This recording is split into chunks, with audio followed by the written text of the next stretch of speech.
With over 40 years of leadership in the global energy logistics sector, Mr. Mayne, who has been mentioned already, is recognised for his commitment to safety, sustainability and innovation.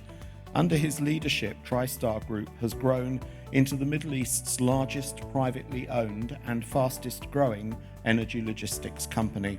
It has operations spanning 30 different countries, and his dedication towards sustainability, technology and corporate responsibility continues to position the organisation as a leader in industry.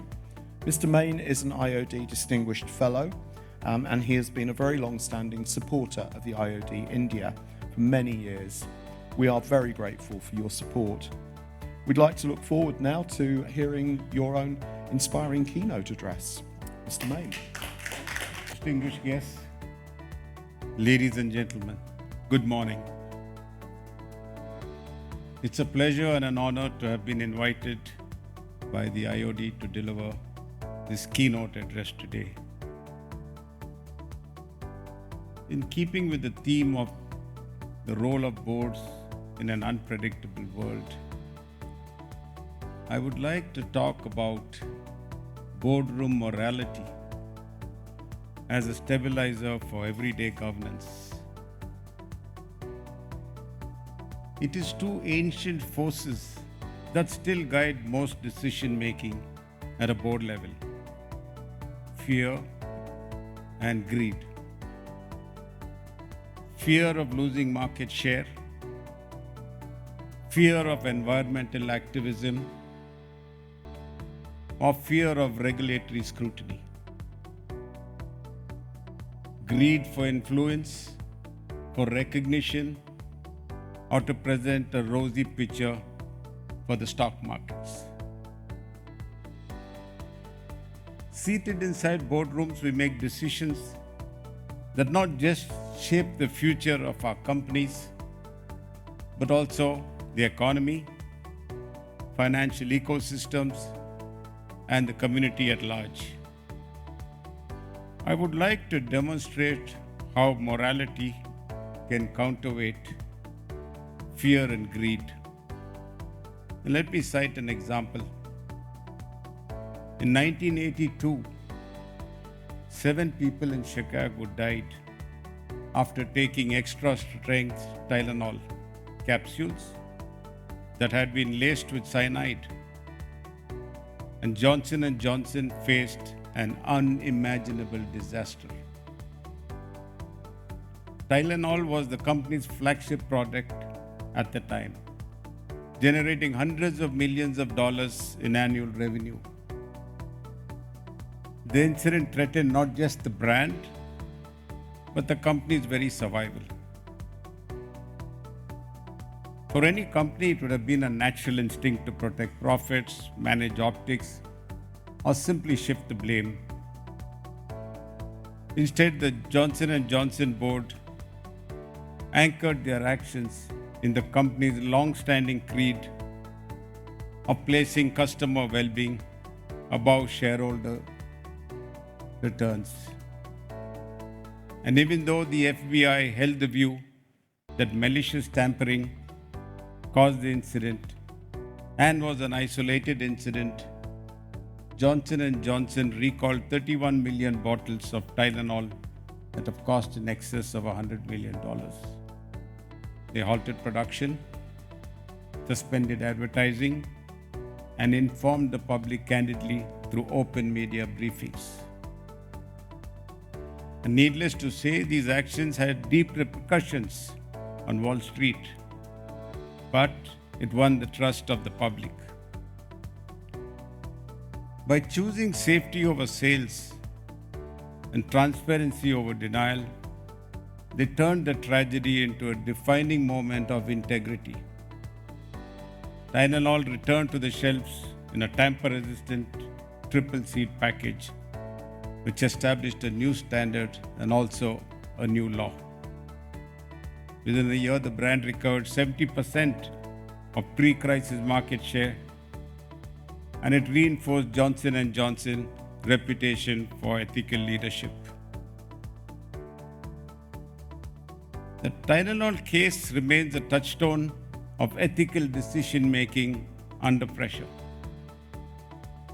A corporate board faced with immense financial loss and survival chose to uphold customer safety and public trust.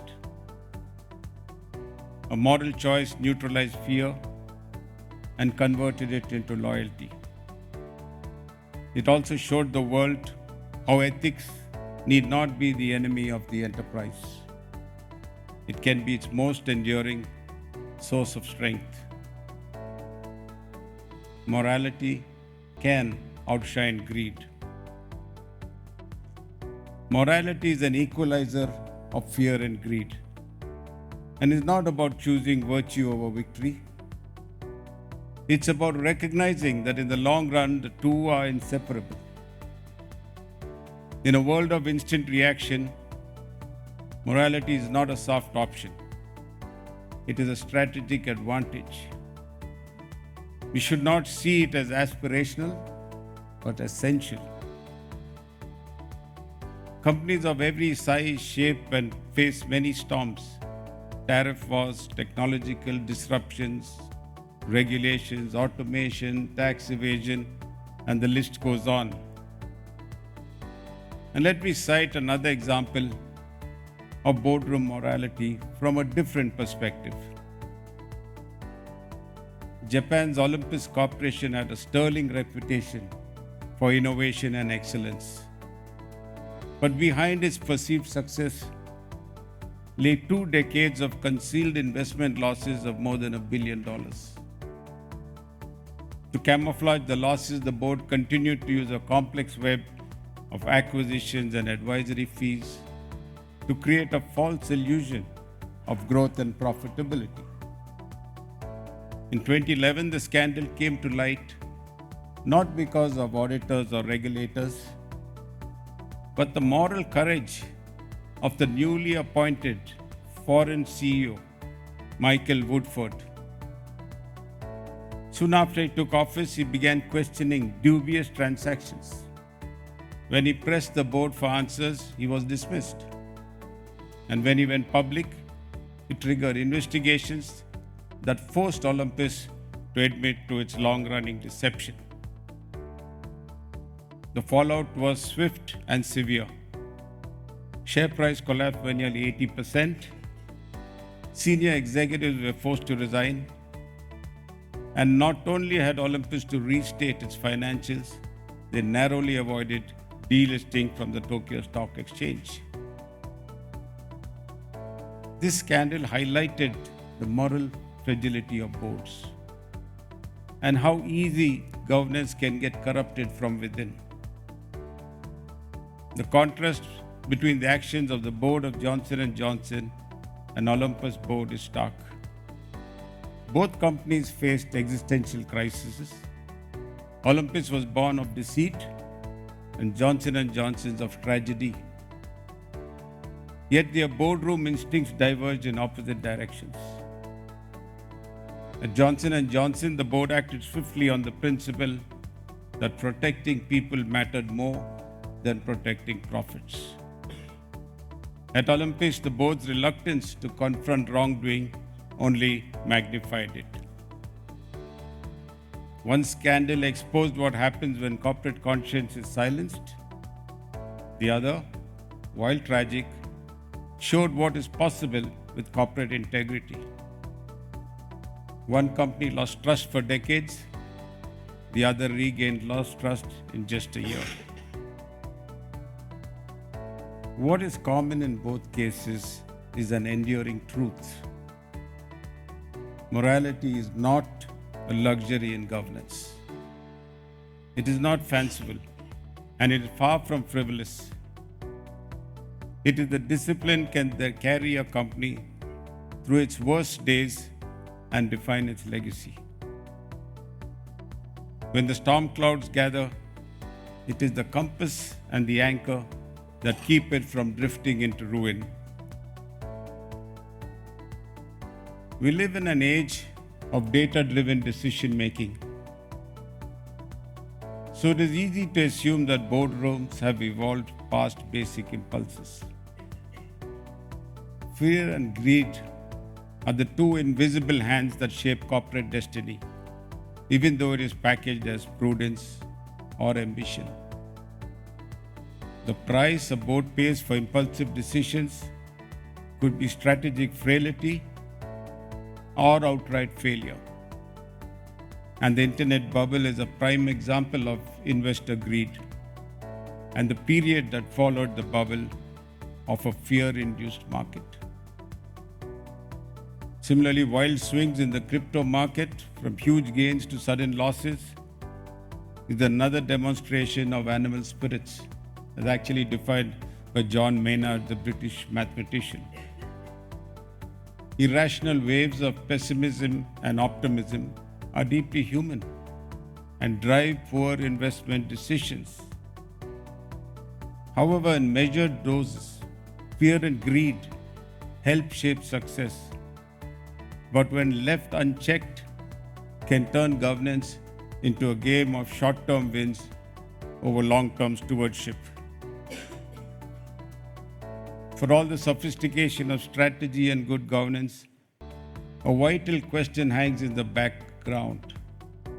What is the right thing to do? A corporate board functions as a collective body, but it is the moral strength depends on the convictions of individual directors. During board deliberations, it is personal values of dissent or approval that shape corporate outcomes. Directors are expected to act in the best interest of the company. But what defines best is often a matter of personal judgment. In moments of ambiguity, when a decision may be legal but not ethical, the moral compass of every director counts. History shows us how consequential board decisions hinge on character. Directors who speak the truth or refuse to be complicit can become the tipping point between ethical resilience and reputational collapse. Whether it's raising a red flag, challenging a proposition, or resigning in protest, the action of one principled person can send ripples. A company may have right policies in place, and its board may have the perfect structure. But without individuals willing to walk the talk, ethics remains performative. Conversely, when directors' acumen is matched by integrity, empathy, and long-term perspectives, the board becomes a true moral compass, capable of guiding the company through uncertainty, scrutiny, and storms. 25 years ago, when I founded Tristar, we had no capital to fall back on, only courage, conviction, and a clear sense of right and wrong. We faced challenges that could have easily tempted compromise, but we chose integrity over quick wins. These choices made when times were hardest became the model foundation on which Tristar stands today. In the years of growing the business from local transport to global shipping, I personally learnt and experienced the importance of ethics in business. Doing the right thing is not listed in any spreadsheet. It is a series of deliberate choices, and often when it is really challenging or very costly, or both.